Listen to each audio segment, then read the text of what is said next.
Bonjour tout le monde, mon nom c'est Magali Bouchard. Je suis VP Finance à l'ASO, l'Association des étudiants en système d'information organisationnelle. Je souhaite la bienvenue à cette conférence de M. Richard Lavallée. M. Lavallée est conseiller principal à l'information de gestion, si je me trompe. Dans l'intelligence d'affaires. L'intelligence d'affaires chez Desjardins. Donc, il va nous présenter les emplois en TI. En présentant un peu l'aspect chez Desjardins des métiers en TI. Je vais lui laisser la parole. Alors, bonne conférence. Bonjour tout le monde. Ça me fait plaisir de venir vous parler un petit peu des perspectives d'emploi chez Desjardins. Comme disait Magali, moi je suis conseiller en intelligence d'affaires chez Desjardins. J'ai été engagé à l'origine pour faire un système d'information marketing il y a déjà 25 ans de ça. Puis Desjardins, vous allez voir avec ce que je vais vous présenter, là, c'est quand même un univers assez grand d'emploi, fait qu'on peut cheminer. Si on m'avait demandé il y a 25 ans si je travaillerais pour le même employeur pendant 25 ans, j'aurais dit vous êtes fous, c'est sûr que non, en sortant de l'école. Par contre, chez Desjardins, on peut, à tous les 6 mois, toutes les années, à tous les 2 ans, on peut changer d'environnement, rencontrer des nouveaux gens, faire des nouveaux projets. Puis c'est un gros employeur qui nous permet de se promener un petit peu dans plusieurs spécialités. Fait que c'est ce que j'ai fait. J'ai commencé avec des systèmes d'information marketing. Après, une fois qu'on a mis en place des systèmes d'information, j'ai travaillé sur la mise en place d'entrepôts de données de façon toujours du côté marketing. Par la suite, j'ai travaillé sur des projets de mise en place de services informationnels pour les caisses, pour l'interne, les unités administratives, les économistes, les gens en finance et tout ça. Et depuis quelques années, je suis plus au niveau de l'efficacité opérationnelle, les processus, tous les processus en information de gestion, l'efficacité de ces choses-là dans cette grosse boîte-là. Vous imaginez qu'il y a beaucoup de processus, mais à un moment donné, quand tu commences à regarder ça, il y a des affaires qui s'entrecoupent, puis il y a des façons d'optimiser les processus, puis de garder une vision globale. Toujours dans le monde des systèmes d'information, dans le monde ma mission a toujours été de rendre l'information disponible aux utilisateurs. Dans le fond, ça se résume à ça, avec différents projets. Oui? Votre cursus, vous avez étudié en? Moi, j'ai étudié en administration, marketing à l'UQTR. Puis, j'ai bifurqué vers les systèmes d'information par le travail. J'avais suivi quelques cours en système d'information en parallèle au marketing. Puis, dans le fond, j'ai allié les deux. Gênez-vous pas si vous avez, s'il y a des choses qui vous sont pas claires dans la façon dont je présente les choses, gênez-vous pas pour m'interrompre et de me demander des précisions. Puis, fait que je vais vous présenter de façon générale, de la façon que je pense que l'information qui pourrait vous intéresser, puis je pourrais bonifier là, selon vos questions. Donc, dans le fond, de façon générale, je vais vous présenter le marché de l'emploi chez Desjardins de façon générale. Les domaines d'emploi, technologie de l'information, pour en arriver à la spécialité intelligence d'affaires ou système d'information, parce que intelligence d'affaires, c'est un peu la façon dont avant, il y a quelques années, j'étais conseiller en information de gestion, maintenant je suis conseiller en intelligence d'affaires. C'est qu'en fin de compte, c'est l'évolution un peu l'information de gestion est inclue dans l'intelligence d'affaires, mais l'intelligence d'affaires est plus large en termes de contribution dans les projets. Je vais essayer de vous parler un petit peu de l'organisation du travail en mode projet, comment ça fonctionne chez Desjardins, puis probablement dans toutes les grandes entreprises. Des exemples de projets, à quoi ça peut ressembler, puis aussi peut-être j'ai une petite description d'emploi qu'on pourra regarder en fonction de vos compétences. Et bon, un petit tour sur le recrutement via desjardins.com. Donc, si on regarde le marché de l'emploi, Desjardins, en tout, c'est 50 000 personnes, 50 000 employés. Il y en a 42 500 au Canada. Il y a aussi dans les caisses, on retrouve 5 700 dirigeants élus. Ça sert 5,8 millions de membres et clients. On parle de 451 caisses. Fait que quand on développe des systèmes d'information, c'est pour cette clientèle-là. 48 centres financiers aux entreprises qui desservent 400 000 entreprises, puis 2652 guichets automatiques. En tout, il y a une vingtaine de sociétés filiales. On va regarder tantôt la structure légale de Desjardins. C'est pas juste. Donc, Desjardins, il faut retenir que c'est pas juste les caisses, c'est un gros réseau. C'est beaucoup de systèmes d'information, c'est beaucoup de technologie. Puis un réseau virtuel à la fine pointe de technologie, ça va vite, mais le virtuel, tout ce qui est portable, donc Desjardins a toujours été assez avant-gardiste dans ses solutions. Donc, la répartition en 2010 au Québec, à peu près 40 000, en Ontario, 2600, dans les autres provinces, 138. On développe beaucoup le pan canadien depuis quelques années. Hors Canada, 61 employés. Donc, aujourd'hui, on parle de 49 000 en 2012. Puis Desjardins, juste pour ceux que ça intéresse aussi, Desjardins à l'international, c'est quand même pas beaucoup d'employés, mais beaucoup de présence. Donc, on appuie des institutions financières du milieu dans plusieurs pays, surtout au niveau du mode coopératif. Services financiers de plus de 7 millions de particuliers et d'entreprises. Ça devient un jalon ou un modèle de prospérité durable pour les collectivités. Souvent, ça inspire, puis c'est ce qui reste quand Desjardins s'en va, et le modèle coopératif reste dans plusieurs pays là, à travers le monde. Donc, pour ceux qui s'intéressent, ça aussi, c'est possible. Quand on travaille dans une unité administrative chez Desjardins, on peut éventuellement travailler sur des projets à l'international, dans une filiale qui est Desjardins International. En gros, la structure du mouvement Desjardins, donc dans le fond, le centre, la Fédération des caisses Desjardins du Québec, ça se trouve être...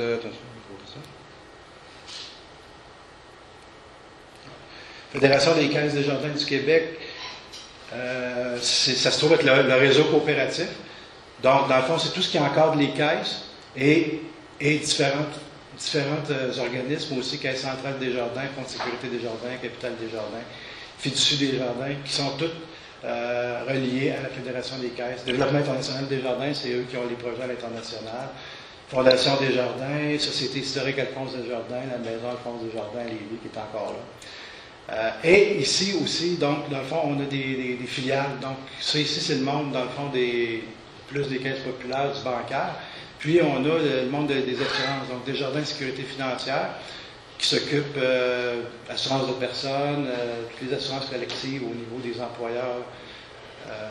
Groupe Desjardins Assurance Générale, assurance auto, assurance habitation. Valeur mobilière Desjardins, Desjardins Gestion d'actifs, Desjardins Capital de risque. Fait que c'est tout le monde de Desjardins là, dans lequel on peut... et les emplois en technologie puis en système d'information sont beaucoup maintenant, depuis quelques années, regroupés au niveau de la fédération. Il y a à peu près 1000 emplois en technologie, incluant le système d'information sur ces 50 000-là. C'est tous des emplois souvent au siège social, soit à Lévis, soit à Montréal. Et donc, on dessert toutes les filiales et l'ensemble du réseau des caisses. Donc, on peut être appelé à travailler sur des projets en assurance versus des projets pour les caisses, etc. Donc, c'est ça qui est intéressant. C'est modulaire. Vous allez voir tantôt le mode projet, comment ça fonctionne. Donc, si on regarde globalement en technologie de l'information, dans le langage Desjardins, en tout cas dans ce que moi je connais, puis vous me direz si ça vous parle ou si je dois préciser. Mais en gros, là, il y a les grands domaines. Bon, il y a le domaine de l'architecture, il y a le domaine du développement, il y a le soutien au développement, il y a la gestion de projet, il y a bien sûr l'intelligence d'affaires qu'on va regarder plus en profondeur, puis relations clientèle. Donc, ces secteurs d'emploi-là, si on regarde au niveau de l'architecture, il y a des postes qui s'appellent analystes concepteurs en solutions. Il y a beaucoup d'acronymes aussi chez Desjardins, mais ailleurs aussi, mais oui. Au niveau de l'architecture, est-ce que le corps d'emploi d'étudiants, le bassin d'étudiants que vous recherchez est beaucoup plus au niveau de l'informatique appliqué qu'au niveau de gestion? Au niveau de l'architecture, là, c'est ça. Tantôt, oui, tous ces postes-là, dans le fond, sont beaucoup plus au niveau de la technologie, sauf la branche qui est intelligence d'affaires. Puis, gestion de projet, relations clientèle, vous allez voir aussi. Mais il reste que tout ça, c'est le monde technologique, donc plus informatique, développement informatique et les gens qui sont en architecture de système, en architecture de données, etc.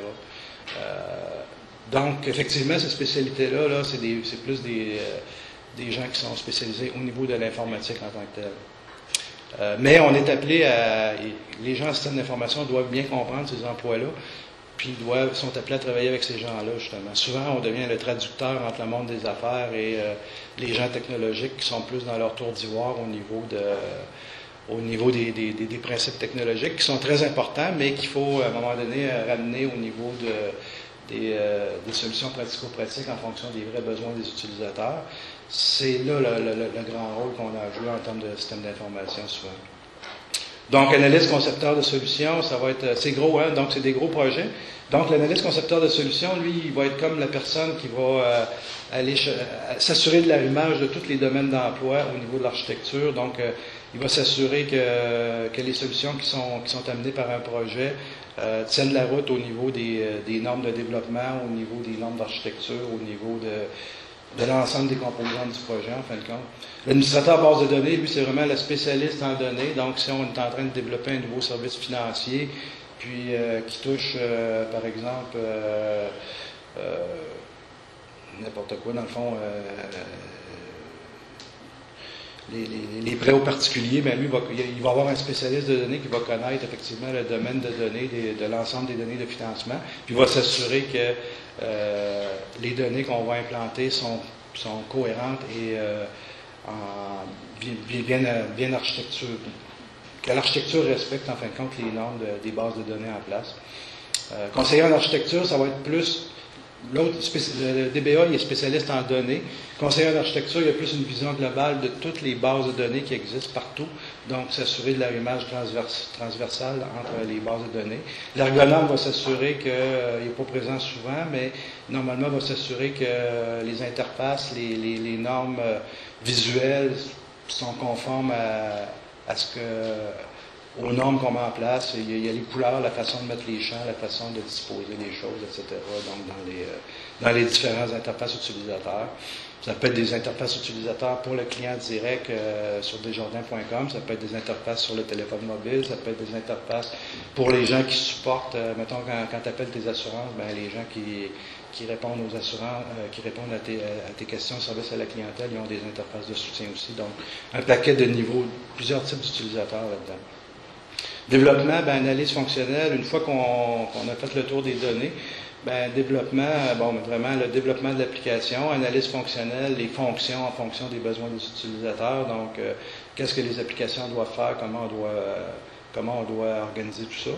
Concepteur technique, ben, une fois qu'on connaît les grandes fonctions des systèmes, ben, le concepteur technique, comment on va faire ça maintenant?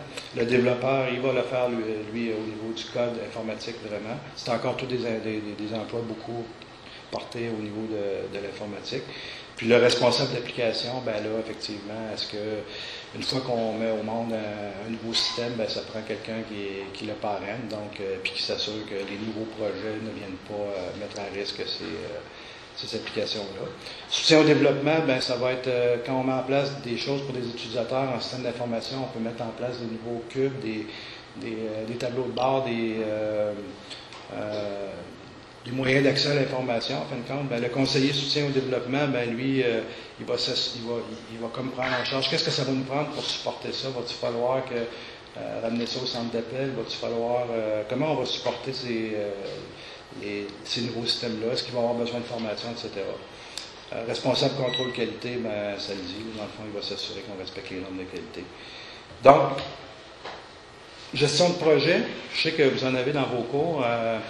Donc, chez nous, on appelle ça un chargé de contribution TI. Bon, mais en fin de compte, par tous les métiers qu'on vient de voir là, il y a un chargé de contribution au niveau technologique qui va travailler avec les gens d'affaires aussi, puis qui va comme gérer l'ensemble de la contribution TI. Combien de jours personne en architecture, combien de jours personne en développement, etc. Donc, c'est des méga projets. Souvent, c'est des projets de plusieurs millions. Ça peut passer des projets de quelques centaines de milliers de dollars à plusieurs millions de dollars. Mais il y a toujours un client, puis il y a toujours une gestion de projet à faire avec un budget respecté et des échéanciers. Donc, le CCTI va s'occuper de tout ce volet-là. Relation client, ben, directeur relation client. Ça, c'est quelqu'un qui va se promener à travers l'ensemble des unités administratives de Desjardins, puis qui va développer une relation clientèle avec les représentants à faire, puis qui va essayer de comprendre ses besoins, qui va essayer de comprendre de façon permanente là, vers quoi cette unité administrative-là, vers quoi le marketing veut s'en aller, vers quoi les finances veulent s'en aller, etc. Puis qui va devenir, dans le fond, un conseiller à haut niveau pour ces unités administratives-là au niveau technologique. Puis, bon, il y a le conseiller en intelligence d'affaires qui se retrouve là. On peut lire conseiller en information de gestion aussi. Donc, il va faire un peu la même chose, lui, mais pour les besoins qui sont plus en lien avec l'information de gestion. Donc, c'est une spécialité en soi, l'information de gestion, l'intelligence d'affaires. Puis, tu peux avoir des gros projets pour aller percer le marché des hypothèques, par exemple. Puis là-dedans, ben ça c'est une solution d'affaires complète. Puis là, ben il y a un volet système d'information qui va devoir supporter cette grande solution d'affaires-là. Et donc, ça devient une spécialité en soi, puis c'est là que le conseiller en information de gestion ou le conseiller en intelligence d'affaires va développer ses connaissances de ces besoins d'affaires-là, puis qui va faire le lien avec les gens de TI pour pouvoir s'assurer que ce volet-là est bien respecté. Donc, c'est cela. Et si on regarde plus spécifiquement l'intelligence d'affaires, les systèmes d'information, donc on a ce qu'on appelle conseiller en intelligence d'affaires, il y en a plusieurs sortes là-dedans. Là. Conseiller en solution d'intelligence d'affaires, ben, ça va être quelqu'un qui va aller siéger dans les projets pour essayer de déterminer c'est quoi la meilleure solution pour répondre aux besoins d'intelligence d'affaires. Est-ce que c'est de mettre en place un tableau de bord? Est-ce que c'est de mettre en place une nouvelle base de données informationnelle que les utilisateurs vont accéder directement en exploitation? Est-ce que c'est de développer des rapports, des publications? Est-ce que c'est de mettre ça sur un portail? Donc, plusieurs types de solutions que je crois que vous avez des cours en développement des systèmes d'information. Je ne sais pas si vous regardez plusieurs solutions là-dedans. Si vous regardez différentes solutions pour rendre l'information disponible, dans le fond, aux utilisateurs, dans la conception de systèmes d'information. Mais donc, on recherche des gens qui sont capables de savoir, c'est-tu un rapport PDF qu'on devrait, est-ce qu'il y a des besoins de forage, est-ce qu'il y a des besoins d'historique, est-ce qu'il y a des besoins, donc, de cerner l'ensemble des besoins que le client a et de traduire ça en faisant des recommandations au niveau de la façon dont on doit développer, dont on doit rendre disponible l'information. Et ça évolue avec le temps. Il faut faire beaucoup de vigie parce que la technologie évolue beaucoup. Puis donc, ça peut être quelque chose qu'on fait en Excel, ça peut être quelque chose qu'on fait en Cognos, ça peut être quelque chose qu'on fait sur le web. Donc, il y a différentes solutions. Il y a des portails aussi qui existent, qui sont destinés à des différents types d'informations. Donc, est-ce que ce projet-là devrait déboucher sur une nouvelle publication qu'on met sur le portail destiné aux dirigeants? Est-ce que, donc, c'est d'avoir cette expertise-là, parce que le client, lui, tout ce qu'il sait, c'est qu'il veut rendre une information disponible par rapport à une solution d'affaires globale, et il s'attend à avoir quelqu'un qui va le supporter là-dedans. Après ça, bon, ben, il y a toute une série de spécialités. Analyste en métadonnées, c'est important actuellement dans les systèmes d'information de plus en plus avec la gouvernance dans l'information de gestion, de s'assurer qu'une fois qu'on a une solution, un nouveau système d'information, ben, il faut que les données soient bien documentées dans des systèmes centraux pour qu'on puisse réutiliser ces choses-là. Donc, on a développé des systèmes de métadonnées, des dictionnaires informationnels, et donc, ça devient une spécialité en soi de s'occuper de ça. Analyse qualité de données, on a des critères de qualité de plus en plus, avec la gouvernance encore en information de gestion. Donc, est-ce qu'on respecte les critères de qualité de l'information de gestion? Ça devient une spécialité, ça aussi. Analyste en distribution IG, j'en ai parlé un petit peu tantôt. Il y a plusieurs types plusieurs stratégies pour rendre l'information disponible aujourd'hui. Est-ce qu'on la descend dans les caisses? Est-ce qu'on dit à la caisse d'aller la chercher sur tel serveur? Est-ce que c'est simplement une information qui va être attachée à un courriel? Donc, ça aussi, ça devient une spécialité dans un grand monde comme Desjardins. Gestion des accès, il y a plusieurs... dans les besoins informationnels qu'on a vus tantôt, il y a aussi une gestion d'accès. Tel niveau d'emploi va avoir accès à tel niveau... Il y a beaucoup d'informations confidentielles aussi. Donc, tel niveau d'emploi ou tel secteur va avoir accès à tel type d'information. Puis là, si on travaille dans une application X, la gestion des accès se fait de telle façon. Si on travaille dans une autre façon, la gestion des accès va se faire d'une autre façon. Et donc, tout ça devient aussi une spécialité. Conseiller en soutien, effectivement, toutes ces applications-là génèrent du nouveau soutien pour des nouvelles applications. Formateur IA, ça aussi, souvent, beaucoup, on prône dans les solutions d'intelligence d'affaires l'autonomie des utilisateurs. Donc, ça veut dire qu'on met des outils point and click qui vont être opérés par des gens qui ne sont pas des informaticiens puis qui ne sont peut-être pas toujours habiles avec les outils informatiques. Donc, il faut mettre en place des types de formation puis du soutien donc, pour ces utilisateurs-là. C'est un facteur de succès important dans les solutions qu'on met en place. Intendant de données, c'est le mot français pour Data Steward, qui, dans le marché, on entend ça, Data Steward, ça s'apparente à la gouvernance en information de gestion. Donc, c'est les gens qui vont développer toutes les normes de gouvernance, comment on doit... Qu'est-ce qui doit être fait pour que l'information de gestion soit de qualité, soit fiable, soit cohérente, puis donc de qualité. Donc, ces gens-là vont développer des normes de développement, des normes de documentation, des normes de présentation de l'information. Et ça, ça se fait en collaboration avec tous les secteurs de Desjardins, parce que quand on travaille en système d'information, on n'est pas propriétaire des systèmes, ce sont les unités administratives, les secteurs d'affaires qui sont propriétaires de chacun des systèmes. Puis nous, on est là comme conseillers, fait que c'est comme si, moi, je te conseille pour ta maison, pour ton terrain, de procéder de telle façon. Puis, le propriétaire, il peut faire ce qu'il veut avec cette information-là.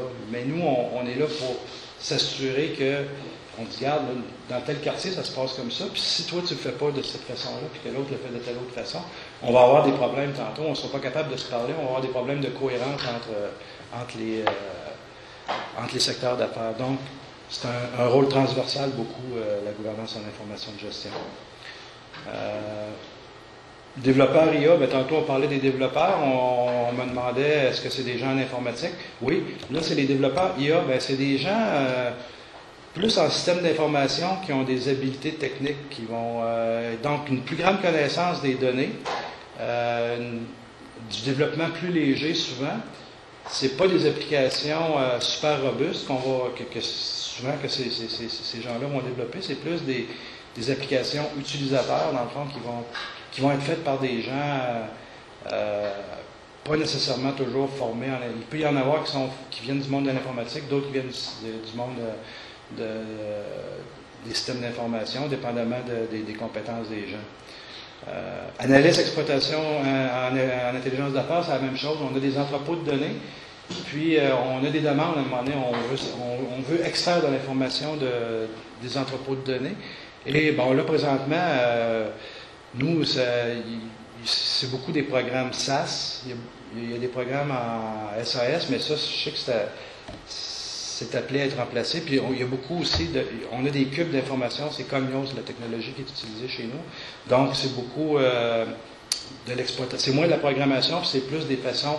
Il faut comprendre les bases de données, il faut comprendre, il faut traduire les besoins d'affaires en données. Il faut être capable de comprendre l'ensemble des codes qui caractérisent un besoin d'affaires, puis d'exploiter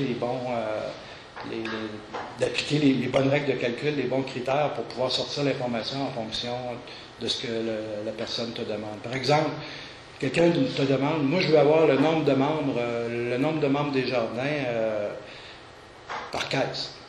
Là, le nombre de membres, là, il y a un code dans le système qui s'appelle numéro de personne Desjardins. Ce numéro-là, si tu fais un compte distinct sur ce numéro-là, ça va te donner le nombre de membres, par exemple. Je vois de façon bien simple. Mais là, est-ce que tu veux inclure là-dedans les membres qui n'ont pas fait de transaction depuis 3 ans, les membres inactifs, les membres... Qu'est-ce que tu veux inclure dans ta requête? Donc, il faut que tu comprennes l'architecture des données d'affaires pour pouvoir produire l'information selon les besoins. L'autre chose, tu vas arriver, tu vas compter ton nombre de membres total des jardins, et là, tu vas le répartir, tu vas faire une répartition par caisse. Ah, le total par caisse n'égale pas le total. Pourquoi? Ben oui, mais il y a des membres qui sont membres dans plus d'une caisse. Alors, qu'est-ce qu'on fait avec ça? Comment on traite ces informations-là? Donc, c'est l'art d'aller définir la donnée avec le client, puis de réussir à lui sortir en fonction de vraiment ce qu'il a besoin. Juste un exemple relativement simple que je viens de vous donner là, mais avec toute la complexité des produits financiers. Il y a à peu près il y a 1300 tables dans un entrepôt de données qui est strictement informationnel. Ça, c'est notre entrepôt de données informationnel. Et donc, il y a 23 millions de comptes de mémoire là-dedans et il y a... je ne me rappelle plus, mais les transactions journalières, c'est énorme. Donc, chaque fois qu'on fait une transaction au guichet automatique, il y a un code de transaction, un mnémonique que vous voyez sur vos relevés, DEP pour dépôt, etc. Et là, si le dépôt était fait Interact, bien là, il y a un autre code. Si le dépôt, etc. Donc, ça, c'est une transaction. Fait que là, moi, quelqu'un qui arrive, il travaille en marketing, il dit, moi, je veux savoir le nombre de transactions automatisées qui se passent chez Desjardins parce qu'on veut développer le virtuel, puis voici notre cible de marché. OK? Comment on exploite les transactions pour pouvoir lui donner le potentiel. Donc, c'est toute cette finalité-là qu'on va retrouver au niveau des analystes en exploitation IA, puis au niveau des développeurs. Les autres aussi doivent comprendre ça, mais sont peut-être moins habiles au niveau technique, puis ils vont aller chercher des solutions globales en fonction de ces choses-là. On offre des services directement aux caisses qui demandent l'information qu'ils n'ont pas dans leur rapport régulier aussi au niveau des analystes en exploitation. Entrepôts de données, bien ça c'est ceux qui, là je vous ai parlé des entrepôts, du nombre de tables, bien ça c'est ceux qui vont développer les entrepôts en tant que tels, parce qu'on a les systèmes opérationnels, puis on a les systèmes informationnels. Les entrepôts de données, bien ce sont les systèmes informationnels, c'est du download d'informations à partir des systèmes opérationnels. On sépare ces données-là pour éviter les risques. Il ne faudrait pas qu'on soit capable de les jouer dans les données opérationnelles, puis que le solde des comptes des gens soit affecté avec une exploitation de données. Donc, dans le fond, on pourrait scraper l'ensemble des entrepôts de données sans affecter le monde opérationnel. Mais il y a tout un extracteur à toutes les... il y a des données mensuelles, il y a des données de valeur, des données journalières qui sont extraites du système opérationnel puis qui sont envoyées dans les entrepôts de données informationnels. Puis ces entrepôts-là ont une architecture. Tantôt, on parlait d'architecte. Ben, selon les règles du monde du BI, dans le fond, il y a des théories d'architecture, etc. Donc, toutes les données, toutes les tables sont organisées d'une façon XY, puis sont exploitées par des données. Et ces gens-là ben, s'occupent de rentrer, d'entretenir, de développer les données de ces entrepôts-là en fonction de l'évolution des affaires. Ça fait le tour des emplois en tant que tels. On est jusqu'à quand? Jusqu'à midi, ouais. Ah, parfait. Ça, c'est un exemple de poste. Je ne sais pas, dans le fond, je suis allé fouiller sur le site, puis j'ai trouvé ça là, hier. Regardez, conseiller en information de gestion. Donc, on va retrouver, il y en a qui vont être libellés intelligence d'affaires, d'autres information de gestion. Il y en a qui vont être libellés des postes qui vont être en administration, d'autres qui vont être en TI. Mais c'est toujours la même spécialité. Donc, si on regarde cet emploi-là, c'est quoi le soutien, évolution, entretien des données, des systèmes de base de données. Production et suivi des indicateurs de performance, ben, ça rejoint tantôt celui qui est en exploitation de données. Personne ressource auprès des utilisateurs, bon, ben, il connaît les données. Oui, y avait-il une question? Puis là, il y a le volet gestion de projet un petit peu qui rentre aussi. Réaliser la coordination des activités opérationnelles, des systèmes de base de données. Veiller au suivi budgétaire, donc il y a des budgets à suivre donc, en mode projet. Participer au diagnostic des problématiques fonctionnelles. Il y a toujours des problèmes dans les systèmes d'information, c'est notre raison d'être. Puis collaborer au projet d'optimisation, en mode, c'est beaucoup à la mode de faire de l'amélioration continue puis de l'optimisation dans les opérations. On demande un baccalauréat en administration, discipline appropriée, moi je sous-entends système d'information. Mais les gens en système d'information ont soit suivi la formation ou soit ils proviennent de d'autres domaines comme moi puis ils sont intéressés à ce milieu-là. Oui? Oui. Peut-être vous expliquer ce qui vous a amené de passer du marketing à l'intelligence d'affaires. Ça me pique ma curiosité. Dans ma conception des choses, c'est assez à l'opposé un peu des autres. C'est-à-dire que moi, les premiers emplois que j'ai eus, j'ai travaillé à mettre en place, dans le fond, je travaillais pour une firme de logiciels éducatifs, puis il fallait qu'on fasse un plan de commercialisation pour l'ensemble de la province. Puis dans le fond, là-dedans, il y avait de constituer un fichier client, dans le fond, puis de pouvoir couvrir l'ensemble du territoire. Fait que dans le fond, toutes les compétences en marketing me permettaient de mettre en place des notions de système d'information marketing donc, à force de m'intéresser, puis j'avais suivi aussi quelques cours au niveau système d'information à l'université, puis ça avait piqué ma curiosité, mais j'avais fini mon bac, donc donc en fin de compte, dans le fond, ce qui est arrivé, c'est que à force de... J'ai travaillé pendant les 5 premières années au niveau des systèmes d'information, mais dans le domaine du marketing. Puis dans le fond, là, un des facteurs de succès en système d'information, c'est de connaître le domaine d'affaires pour lequel tu fais des systèmes d'information. Parce que, dans le fond, tu sais, ce qu'on apprend au niveau des systèmes d'information purs et simples, il faut toujours être capable de l'appliquer à un domaine d'affaires. Fait que moi, dans le fond, ce qui est arrivé, c'est que de fil en aiguille, je me suis intéressé au système d'information relié au marketing. Puis une fois que ces compétences-là ont été acquises, là, je me suis en allé, ça l'a élargi, donc j'ai laissé le marketing, puis je me suis en allé plus au niveau des systèmes d'information. Ça, dans le fond, le facteur tournant, ça a été justement, lorsque j'étais engagé chez Desjardins, après les premières années, il y a eu un poste qui s'est ouvert plus au niveau du système d'information élargi, après avoir fait le tour au niveau du marketing, puis c'est comme ça que de fil en aiguille, j'ai développé... Puis dans le fond, ça m'a toujours servi d'être capable de faire le lien entre l'administration et la technologie. C'était la grande différence, c'est la grande différence qui est encore là aujourd'hui, je pense, entre les gens qui étudient en administration puis les gens qui étudient purement en informatique. C'est souvent d'être capable d'aller plus loin au niveau des compréhensions des secteurs d'affaires, parce que là, chez Desjardins, tu travailles avec des économistes, tu travailles avec des spécialistes en finance, tu travailles avec des spécialistes, donc eux sont vraiment spécialisés dans leur... Et toi, tu vas comprendre leurs préoccupations, vraiment leurs vrais besoins d'affaires, puis eux autres sont moins habilités à savoir c'est quoi les solutions technologiques qui vont répondre à leurs besoins. Aujourd'hui, regarde, le monde bancaire, ce n'est que technologie, dans le fond, tout est virtuel, il n'existe plus grand-chose de physique, dans le fond, c'est tout des systèmes, fait que dans le fond, mais ces systèmes-là doivent bien refléter, effectivement, les besoins d'affaires, puis ça devient une spécialité en soi, fait que...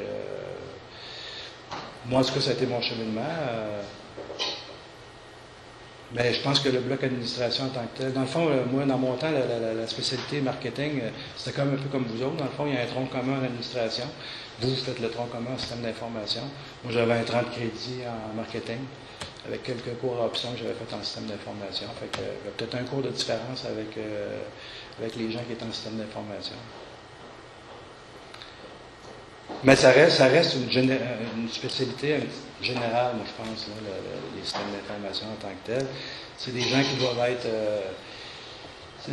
être polyvalents au niveau de la connaissance d'affaires, puis qui sont capables de faire le lien entre la technologie et les domaines d'affaires. Donc, il faut beaucoup s'intéresser. On s'intéresse plus au processus d'affaires dans un premier temps qu'à la technologie. Puis, ce qu'il faut aimer, c'est de transposer ces besoins d'affaires-là en système d'information, en technologie, et non l'inverse. Souvent, en informatique, tu vas t'intéresser beaucoup plus aux technologies, puis les besoins d'affaires, ça t'intéresse moins. Dans le fond, ce qui t'intéresse, c'est les solutions technologiques. Mais là, la solution technologique, il faut qu'elle soit appliquée à un domaine d'affaires, et nous, on est là pour s'assurer que ça se fasse, que ce soit les affaires qui dirigent les développements informatiques, et non l'inverse. En gros, je pense que philosophiquement, ça ressemble à ça, là, le rôle de système d'information c'est dans mon vécu, en tout cas, c'est comme ça que je le décolle. C'est ce qui nous distingue beaucoup des gens en technologie pure, puis des gens en affaires aussi. C'est entre les deux. Un rôle de traducteur.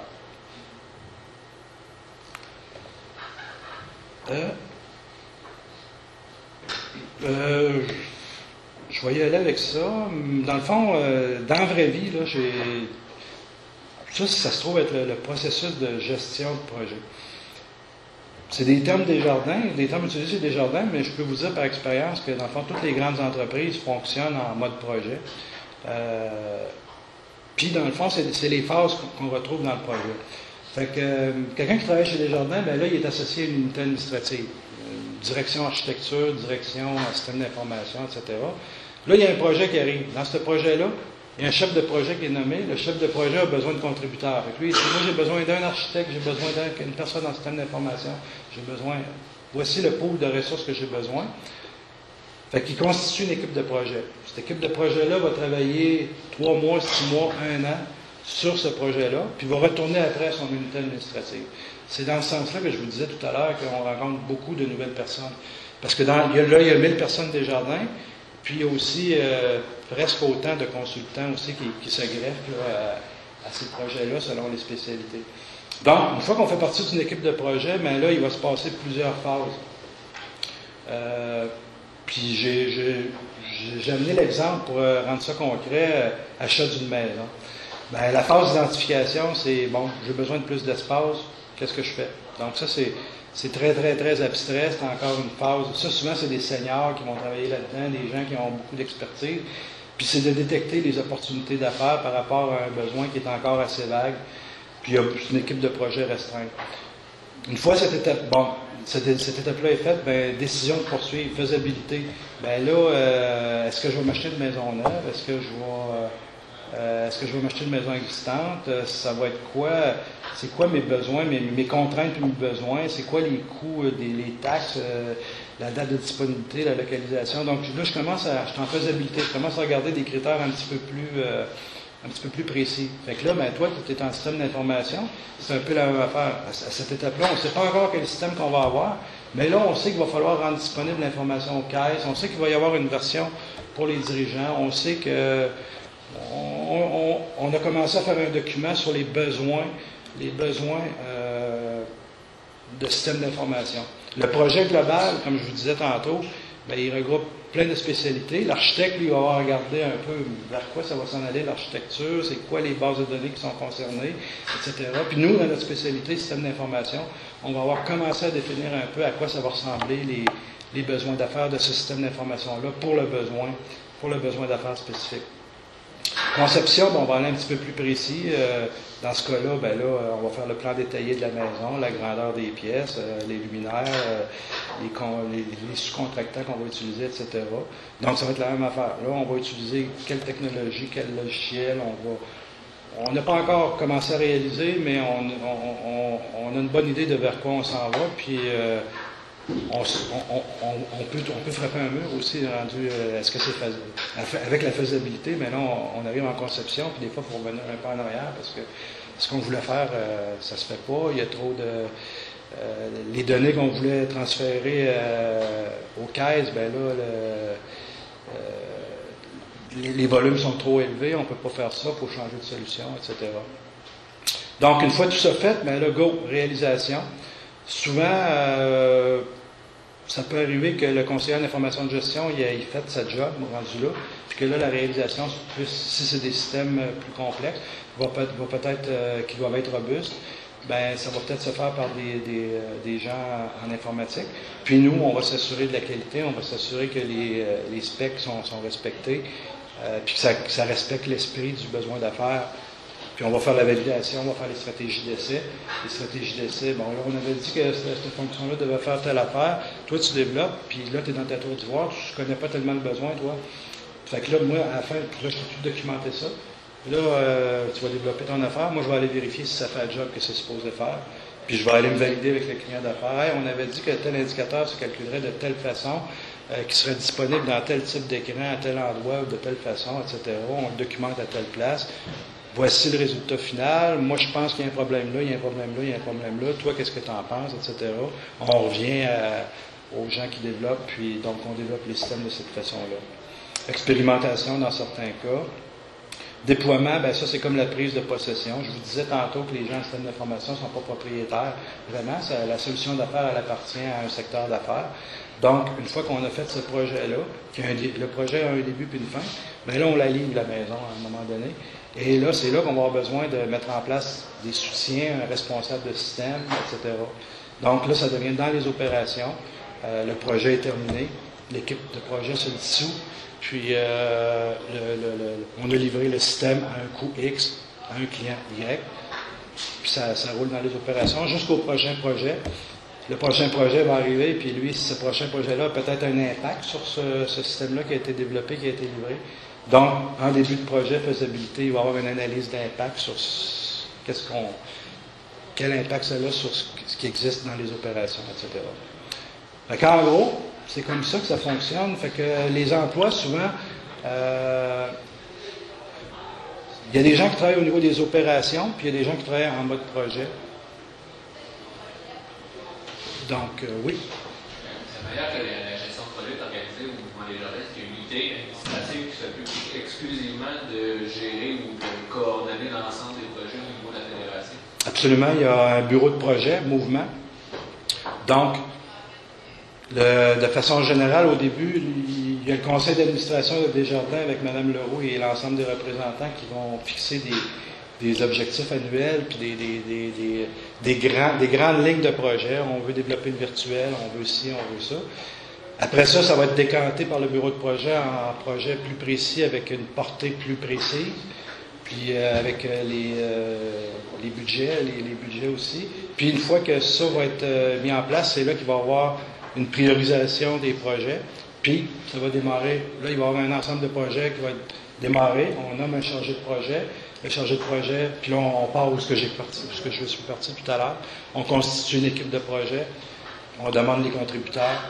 Parce que nous, on travaille dans les unités administratives. On est attaché à une unité administrative. Quand on est assigné un projet, on charge notre temps au projet. Puis c'est le budget projet qui paye ce projet-là. Donc, puis c'est ça. Il y a plusieurs projets. Dans le fond, nous, là, dans le système d'information, dans le portefeuille de projets, c'est tous des projets d'affaires à la base. Puis, il y a des projets d'affaires qui sont strictement intelligence d'affaires, système d'information. Vous allez voir, j'ai une petite liste de projets d'ailleurs après. Puis, il y en a d'autres qui sont des projets d'affaires avec un volet système d'information. Souvent, dans ces projets-là, ce qui arrive, c'est qu'ils n'y pensent pas au début, puis on doit rattraper parce qu'on arrive dans les projets en plein milieu parce qu'ils ont... Ah ouais, c'est vrai, on n'avait pas pensé qu'il fallait qu'on mette en place un tableau de bord aussi dans cette solution d'affaires-là. Bon, c'est simple, c'est juste des systèmes d'information. Puis là, bon, on rentre dans le projet-là, puis là, c'est là qu'on nous autres, on rattrape, puis peut-être que l'architecture est plus pareille, peut-être qu'il y a un paquet d'affaires qui auraient dû être pensées avant l'origine. En gros, il y a des exemples de projets. Programme en intelligence d'affaires, c'est un portail des dirigeants et des employés. C'est deux portails qui ont été développés. Portail d'information de gestion, entrepôt et comptoir de données, tableau de bord pour le réseau des caisses. Il y a on parle beaucoup de collaboration aussi, SharePoint là, présentement, des plateformes de collaboration, des communautés d'échange pour des spécialités. Les spécialités ont essayé de favoriser dans tout le grand mouvement des communautés de pratique. Optimisation des centres d'appel. Desjardins possède beaucoup de centres d'appel. Contrairement au marché, il y en a beaucoup d'autres qui sont situés à Lévis. On pense c'est intéressant. Au lieu d'être en Inde puis partout, mais il y en a plusieurs qui sont à Lévis puis qui couvrent le pan canadien au complet, dans le fond. Formation en ligne pour les employés. des nouveaux moyens de formation, l'évolution des services virtuels, qui est un besoin plus à faire, membres clients Desjardins, architecture, je vous parlais tantôt d'un numéro de membre, ben là, comment on peut s'arranger pour être capable de bien distinguer nos différents clients. C'est un projet d'architecture. Automatisation de processus d'affaires, gestion d'actifs documentaires, de plus en plus. Il y a encore dans le domaine financier beaucoup de documentation, documents légaux qui sont papier. Ben là, il y a des outils, Documentum entre autres, qui sont expérimentés pour rendre les documents officiels numériques. Mais il y a des aspects légaux, il y a toutes sortes d'aspects. Puis là-dedans, ben là, dans un projet comme ça, par exemple, système d'information, intelligence d'affaires, on va avoir à regarder, voir comment on pourrait récupérer cette information-là pour alimenter nos systèmes d'information. Information qui était strictement papier, peut avoir une opportunité d'aller rajouter de l'information qu'on n'avait pas dans nos systèmes, qui vont devenir une information pertinente pour différents clients. Oui. Un peu la perception qu'il y a le monde des TI au sein du mouvement, est-ce que c'est perçu comme une unité de support aux activités du mouvement ou c'est tendance à percevoir ça comme une unité de création de valeur pour l'unité de système d'information? Ouais, la direction des technologies, est-ce que c'est vu encore comme juste ça va nous supporter dans l'accomplissement de notre mission ou c'est vu comme on devrait investir parce que là on est capable d'avoir un avantage concurrentiel sur les autres ou de développer la valeur pour l'entreprise? Peut-être un peu, là, je ne suis pas sûr que je comprends ta question. Cette perception-là par rapport aux gens qui travaillent en système d'information ou à l'intérieur du mouvement déjà, au niveau de la haute direction, est-ce que c'est vu? Bon, au niveau de la haute direction, je dirais que le courant, effectivement, ça a déjà été une problématique. Là. On travaillait beaucoup plus sur les systèmes opérationnels, puis on mettait de côté un petit peu les budgets au niveau de l'informationnel. Mais là, depuis la gouvernance de l'information de gestion, il y a 3 ans, l'information de gestion est devenue un actif reconnu par le mouvement Desjardins aussi important que l'actif financier. Donc, ça veut dire que c'est devenu important. C'est devenu important à ce moment-là. Avant, c'était important juste quand on était en problème, dans le fond, l'information de gestion. Et maintenant, il y a eu une reconnaissance à haut niveau, puis ça fait partie, ça a de l'air administratif, mais c'est important, là, au niveau des règles de Desjardins, la politique de gouvernance est devenue une politique officielle il y a 3 ans. Puis, je te dirais qu'au niveau des cultures, mentalités, ça a évolué beaucoup. L'information de gestion, puis l'actif. L'information est beaucoup plus reconnue comme un actif de façon générale, puis on s'aperçoit que dans le fond, qu'est-ce qui distingue le concurrentiel, c'est vraiment l'information aujourd'hui, et c'est reconnu. C'est reconnu de plus en plus, puis c'est complexe. Tu sais, on disait, avant, moi quand j'ai commencé, c'était la disponibilité de l'information qui était un problème. C'était toutes des données opérationnelles, puis des données informationnelles. Ça sortait de rapports de gros systèmes centraux, puis c'était des piles de papier, puis c'était très peu flexible et très, très difficile et très coûteux à faire évoluer. Aujourd'hui, c'est la masse d'informations. L'information, il y en a partout, il y a des rapports, il y a toutes sortes de rapports. Tout le monde, l'accès aux données brutes existe, donc tout le monde peut produire tout le monde peut s'improviser spécialiste en information dans les unités administratives, puis produire des chiffriers Excel, puis produire de l'information avec des titres puis des noms d'indicateurs de gestion. Mais là, après quelques années de ça, on s'aperçoit, puis c'est là que ça devient de plus en plus reconnu, on s'aperçoit que, dans le fond, quand les gens font ça, ça devient un petit peu l'anarchie. C'est d'avoir beaucoup d'informations, mais là, l'information, il faut la faire parler, l'information. C'est ça que les systèmes d'information doivent faire, c'est qu'ils doivent faire parler l'information. On doit être des indicateurs de gestion évolués qui nous permettent de connaître des tendances, et non seulement de l'information brute. Puis en plus de l'information brute qu'on avait, ben là, on la comprend plus. On la comprend plus toujours. Si une unité administrative prend tantôt, je vous parlais de la complexité des données, mais décide qu'il prend tel code, puis là, il sort un chiffre, ça donne 8 millions. L'autre, il a le même titre, ça donne 9 millions. C'est quoi le bon chiffre entre les deux? Bien, les deux chiffres sont bons, mais c'est la définition qui est différente. Alors, on peut s'assurer d'avoir une définition cohérente, et c'est pour ça que je vous dis que la gouvernance en information de gestion devient très importante.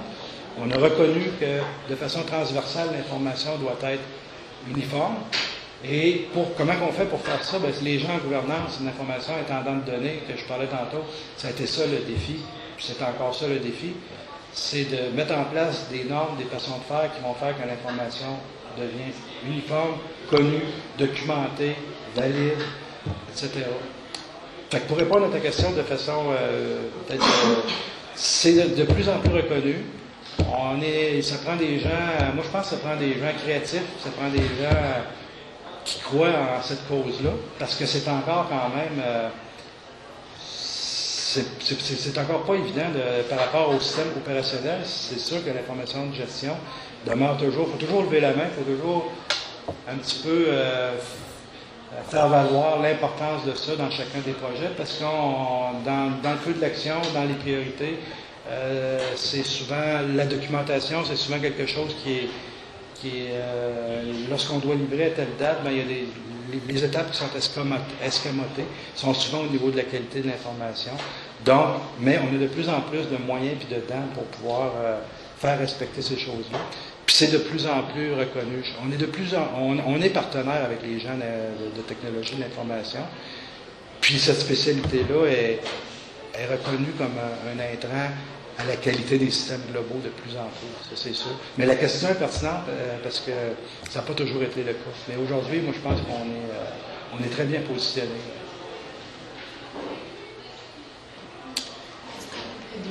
Ouais.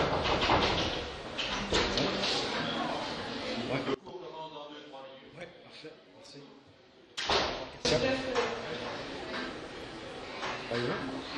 Question? Une dernière question? Moi, j'ai fini. Sécurité informatique, est-ce que c'est imparti à d'autres entreprises? Sécurité informatique, là,